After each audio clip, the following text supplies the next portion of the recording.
Anything we need to change? We're good? Nah, man. Got Johnny's good angle? His good Yeah. shot? Yeah.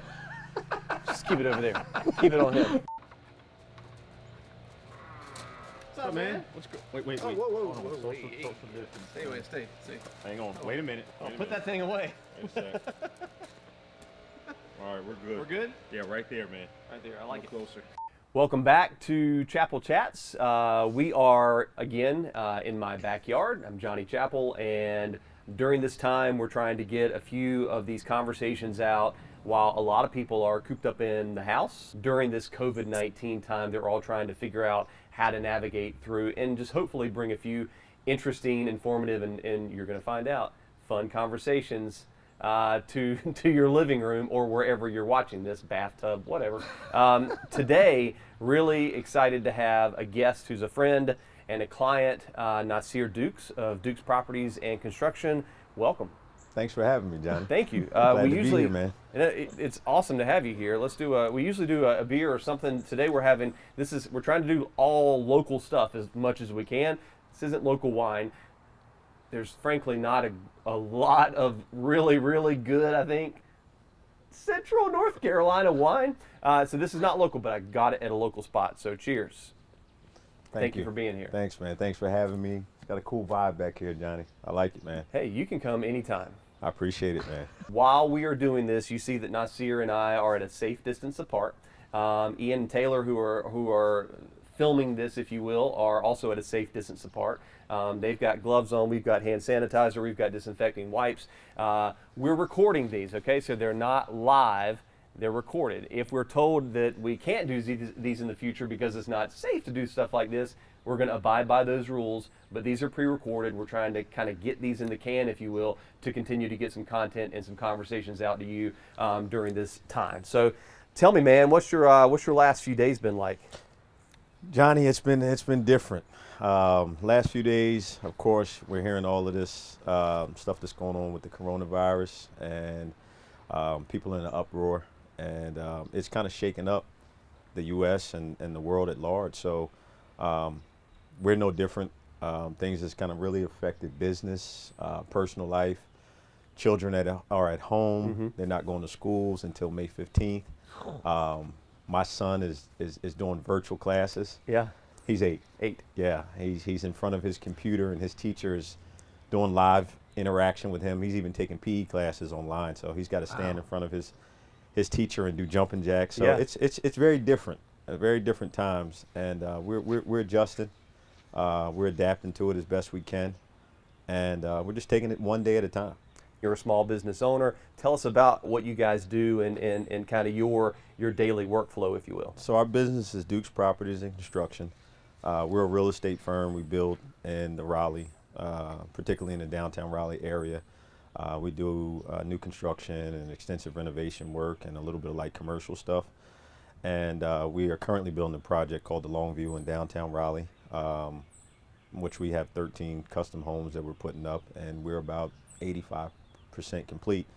And of course, what we're going through right now has kind of brought production to pretty much an extreme slowdown at this point. I mean, people that are, so we're in the real estate, the housing industry, we're on the kind of sales end of that. Nasir's on the production, building the houses into that. And so it's March and April in North Carolina, and typically our busiest months for sales are March, April, May, spring market, right? So Nasir, and we have been working with Nasir for years, and we've been kind of planning this project so that he's going to have new construction homes coming out of the ground and being close to completed at the ideal time of year for buyers. Well, flip the script, a week ago or so, that all just completely changed. How does that, and not trying to throw, I think we're going to sell those houses at some point. Absolutely.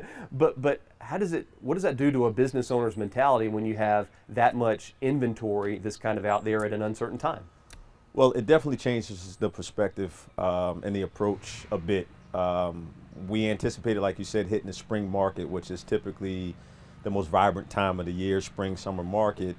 And we had all anticipations on it being the same way. But that's changed. So it's affected business and productivity quite a bit. We are charged with the responsibility now to make sure that we protect the best interests and the safety of our staff. So that's a very key piece and component to what we have to do now. We're taking necessarily steps to bring cleaners in to clean the units once a week, Right. and disinfect, wipe down doorknobs to be safe. We haven't actually stopped production. We're exercising social distance, and we're trying to keep a distance apart with subs and trades. Production-wise, we've kind of made the decision to kind of slow things down just a little bit so we can kind of let things die off, reevaluate. But it brings about a lot of uncertainty for a business owner. I know certain people are concerned about layoffs. Are we going to have a job tomorrow? Are they going to do a citywide shutdown? So those are things that we have been thinking through. We're doing conference calls instead of in office meetings, just to kind of talk and dialogue through this thing. I think this is a time where all of us really need to start to pull together. As far as a business, it's kind of a telltale of where you are in terms of your strength as a business, how you are in terms of your debt, being smart, making good decisions, and just kind of making some adjustments, you know. Because your business is, I mean, all we hear a lot of right now is, hey, if you can, work from home, right? Work from your house. Absolutely. Don't go. That's why we're out here, right, in the backyard. Work from home if you can. I can do that mostly. A lot of my folks in my company can do that on a daily basis.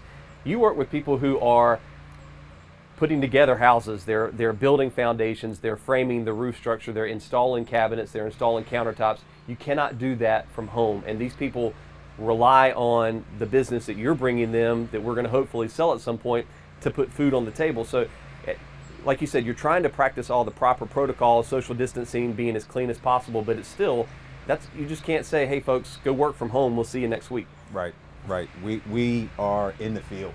Our guys are out there working, and if they can't work from home. It's not like an IT company where you can work from the house and get on the computer and the laptop. So we have to work differently. Guys, like I said, they're out on the job sites. They're still trying to work as long as we can, but there's really no remedy for that other than to stop production whatsoever. So we've kind of got to get creative. Like I said, continue to be safe, exercise distance. But as far as continuing to build the product, we're going to move forward as much as we can. Hopefully, we had a meeting the other day talking about the city building inspectors. If inspectors stop inspecting, and that happens, then we can't continue to move forward and That's progress. a good point. So, you know, we talked about that. Yeah. That could be a potential challenge that may be coming down the line. We can finish as much as we want, but if we can't get an electrical inspector to come out and do an inspection, then it stops production altogether. Yeah, because we all know that we're in an area, the Triangle, Raleigh, Durham, where people are moving here every day. People need housing. There's actually a shortage of inventory on the market. So getting to the point of actually selling these things, in my opinion, is not the biggest hurdle right now. We know at some point they're going to sell. It might not be when we thought they would, because of people don't feel safe going into houses, or they're trying to stay at home with their family. But you're right, the process of getting that last, whatever it is, 5 to 10% of the job done can be even more challenging depending on what rules we have to follow that day. Absolutely. And so we're trying to see down the horizon any potential concerns or risks that could happen. Again, we just got to take it day by day, and just kind of see what happens. Kind of keep reading. Try not to allow our team, our office, and the rest of the country to get caught in the fear with the media and the anxiety that I think that's over everybody right now. Just kind of, just work together, be smart, make good decisions, try to move along day by day if we can, and get as much done as we can in a day, and hope for the best. I don't think any of us have a crystal ball on what's going to happen. No, we'd be getting a lot of views if we did. We would. Yeah. We definitely would.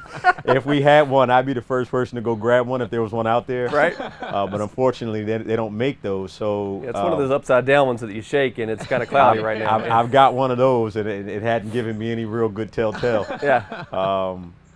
But just going day by day and doing what we can do. I'm really not one to do a whole lot of speculation.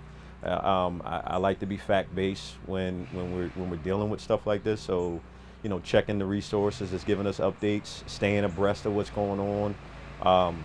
As far as the building side, for us, making sure that we're holding on to reserves, because obviously it affects cash flow. Sure.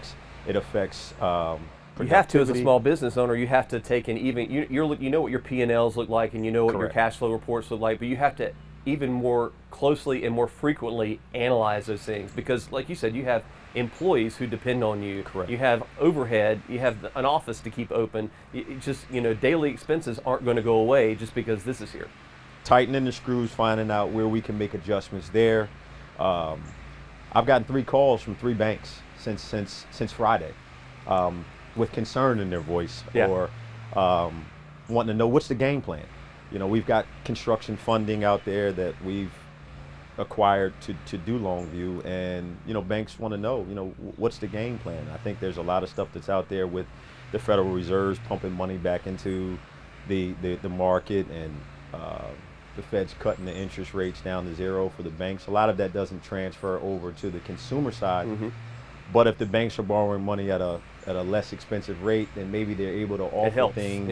yeah. They're able to help the small business owners to offer modifications if it gets to that point, and that's a need for the builders that are out there, or taking interest carry, putting it on the back end of loans, whatever we can do to get creative. Well, that's a good point, because you and I were both somewhat in this business when we had the last big downturn. Absolutely. We remember it. We got the Very scars well. to prove it. We got the scars. Couple to prove battle scars. we got the battle scars. Your jeans did not have holes in them before They 2008. didn't. So we remember that really vividly, right? Yeah. This feels like it has. Obviously, there's some uncertainty and some economic ties to this, but housing was in the middle of that in 2008. It felt like housing does not feel like it's in the middle of this. This is something from the unknown that none of us have had to deal with, but we're still in a place where, to me at least at this point, it doesn't feel like it felt in 2008, where everything was so overinflated. Inventory was in a different spot. The banks had overcommitted. We were all overextended.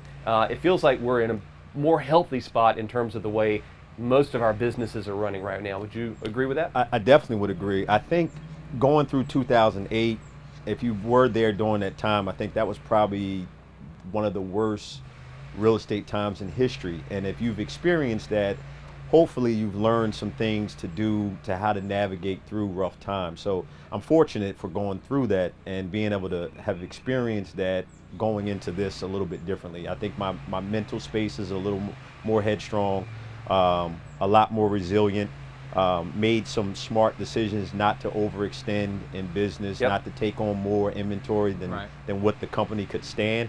So I think that served me well to have experienced 2008. To your point, I think you're right. This time around, real estate is not the center of the crisis.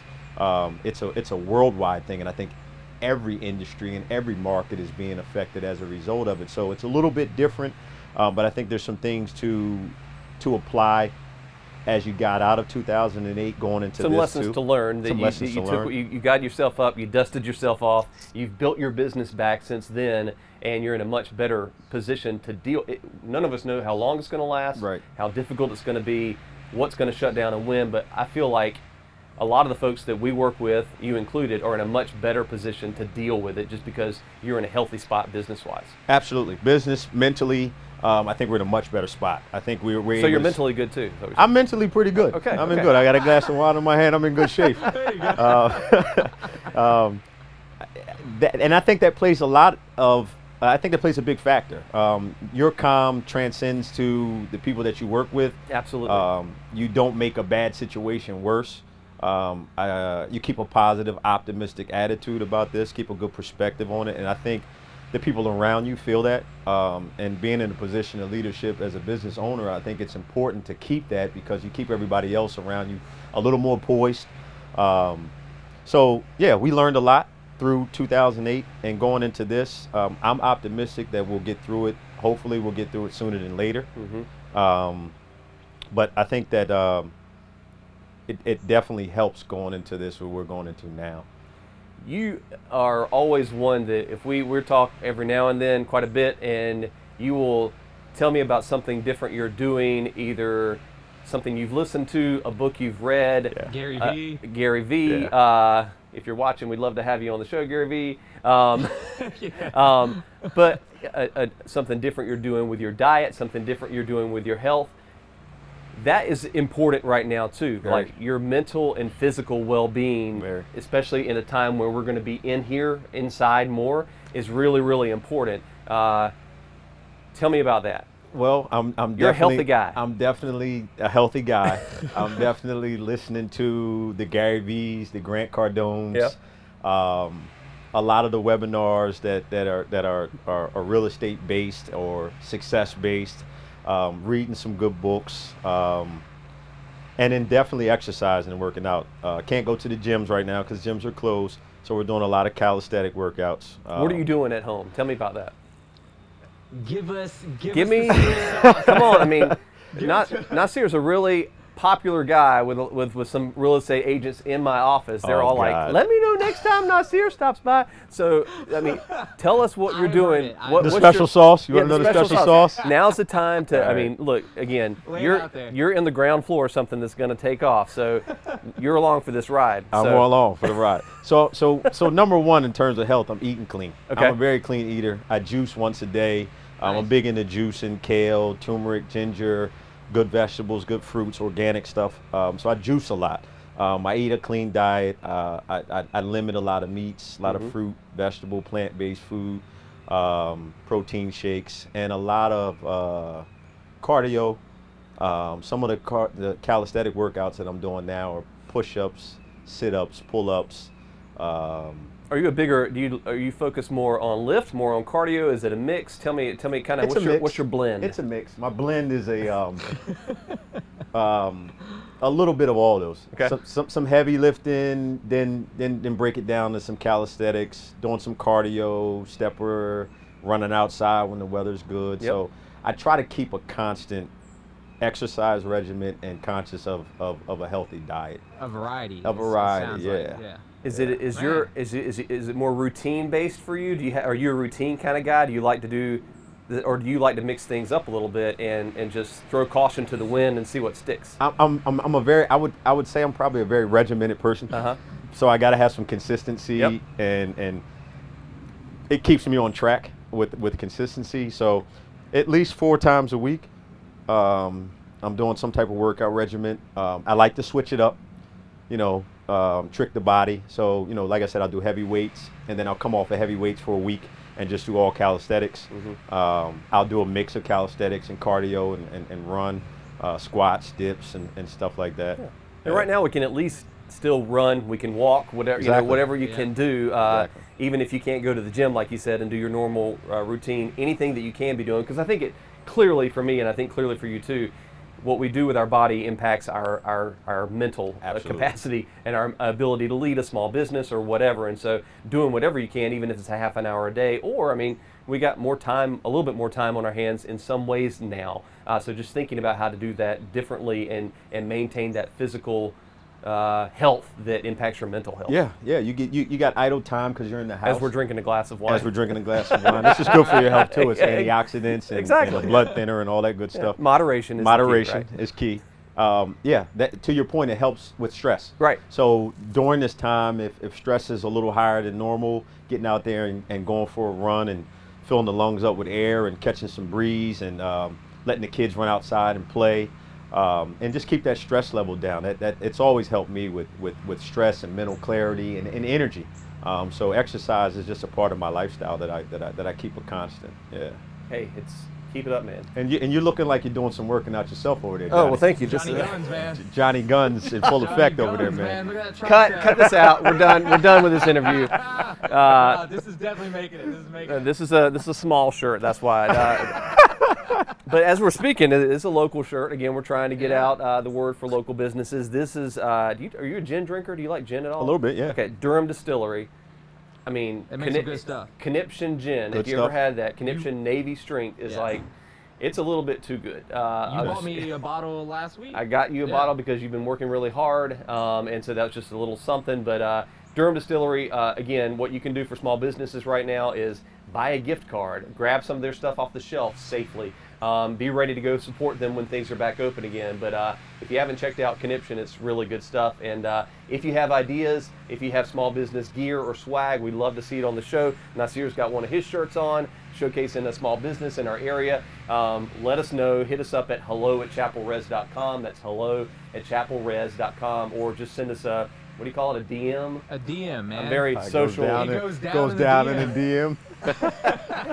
Hit us up however you find us, and we'll make sure we get the awareness out for your organization, all that kind of stuff. But how did you get into what you're doing now? I don't think I've ever asked you that question. What got you started? Well, I got started about 15 years ago, so I started pretty early. You were what, 10? I was about 11? 20 plus, about 10. And I came from a real estate background. Yeah. Family was in real estate. Originally born in New Jersey, South Jersey, right outside of Philadelphia, Pennsylvania area. And so it's kind of always been in the blood. I didn't really want to get into real estate when I first went to college. I went to college and had aspirations to be in sales. So graduated from school, finished up, and went into corporate sales with Verizon. So I was on business-to-business sales for a while. Okay. But again, it was in the bloodline, and as I was in corporate America, I decided I wanted to buy one rental property. So it started out with one rental property. Where was that property? It was on Milburnie Road. Surprisingly enough, In Longview. here we are 15 years later, and the very first property that was purchased in Raleigh, here now 15 years, we're doing a subdivision. Full circle. So it's kind of coming full circle. So it's kind of got that feel to it. Wow. Cool, yeah. Yeah, it's pretty cool. Yeah. So that's how I kind of got started into the business, along with the background of real estate. So as time progressed, decided to get a little more further into it, saw the value and the benefits of entrepreneurship, real estate as a whole, and decided to get a little further into it, and decided, hey, let's jump in a little bit further with it. Maybe if we can match the income that we're making in corporate America, may walk away from the corporate America world. And So you enjoy working for yourself more than you did for corporate America? Is that what you're trying to say? I absolutely do. Corporate America is great for Yeah. those that want to be into it. For me personally, it just gives me a lot more control of my time. And I think that's the biggest key is the time value of being able to be in control of your time and to have that option. And then to do something that you're passionate about, that you love. We like taking areas that are underdeveloped and developing them, taking distressed properties that may be abandoned or no one's there, and then beautifying the house or the neighborhood, Bringing and life back into bringing those life back properties, into it, yeah. moving a family into it. So we get a lot of gratification from that, and we've grown the team and went on to do other projects since then, and things have been well, and really enjoy what we do. Really enjoy it. And you build a good product, and I know for sure. Yeah, Ian lives in one of your houses. I live in and, one of them, and I actually caught Nasir one day. I was taking out the trash. It was probably about 5:30. I just got off work, and I hear Ian, and I'm like, "What the hell?" And I see Nasir chilling in his truck, and I go down the driveway, and we just start talking, and you basically just said you just like to go around and see what the product is well after you've built it. Absolutely. To see how That's what the I do. streets have changed. Yeah, you're to not one of the see how business owners neighborhood- that is in the 17th story that's Yeah. not connected. I like the No. fact that you're on the ground, listening to people who have homeowners or tradesmen or just people in the community about getting feedback, hands-on. You're an operator. Yeah. You're not just behind a spreadsheet all day. Yeah. Absolutely. We definitely like to engage the community and engage the people of the community and see what their hopes are, what they're looking for to see to add value to the community. We want to be an asset to the community. We want to enhance it. We want to beautify it. And to your point, Ian, I was just riding by and just reflecting on what it looked like when we first started over there to what it is today. The progression of it has been amazing. a lot of the conditions of the properties weren't the best. Right. You know, some of them were empty, some of them were abandoned, some of them were just in terrible condition. And then to go through that area and either preserve the existing structure and enhance it and beautify it that way, or if it was in bad enough shape that it needed to be torn down, tearing it down and building a new construction product. And then to see homeowners move in and really take a sense of pride about the community. And I think that story is really important because again, we're both in the real estate industry, and there are good and bad people in the real estate industry, good and bad businesses in the industry. But it's sometimes there's a stereotype that gets put on as the big bad developer, right? Who's going to come in and just turn the neighborhood upside down. I think what I've enjoyed about working with you for a while is that it is. Yes, everyone's in a business and everyone needs and wants to make a profit and pay their employees and pay their overhead and pay their rent and all that. But it is nice to be able to drive by after you finished a project and say, hey, this was a dilapidated building that was unoccupied that we were able to significantly renovate, and there is a need for housing in this area, and now we've got happy homeowners living there. That's just a little, again, big picture with what we're going through today. That's a really small thing, but it's a good thing. Absolutely. We're not in the business of displacement of homeowners or pushing anybody out of a community. For example, Longview. When we purchased Longview, that was an old abandoned church. Yeah. And there were kids that used to run back there and spray paint and smoke pot in the back of the school and the back of the daycare school and the old church. And since then, we've knocked that building down and developed and built a new housing community, which is much more productive and much more beneficial to the neighborhood and the community. So that's our goal and our initiative, to try to enhance the community and add value to it and create inclusion. So that's key for us. We're not in that business. We're in the business of doing what's right for the community at large. Taking something and leaving it better than you found it. Absolutely. Kind of thing. Yeah, I totally get that. We're in an uncertain time, okay? You agree with that? Absolutely. Uncertain time. No one knows how long the uncertainty is going to last. Sure. But let's think beyond all this. We're back. We're stronger. We've recovered. Where is Nasir Dukes and where is Dukes Properties and Construction in 10 years? Oh, okay. I can answer that. All right. You've already thought about this. In 10 years, where is Nasir Dukes at? All right. Nasir is devoted, progressive, Okay. wiser, Hmm? still in good shape, taking care Still of his in health. real good shape. Yeah. Absolutely. Committed to family. Mm-hmm. And Dukes Properties and Construction, it's bigger, stronger, still building and developing residentially and commercially. Mm-hmm.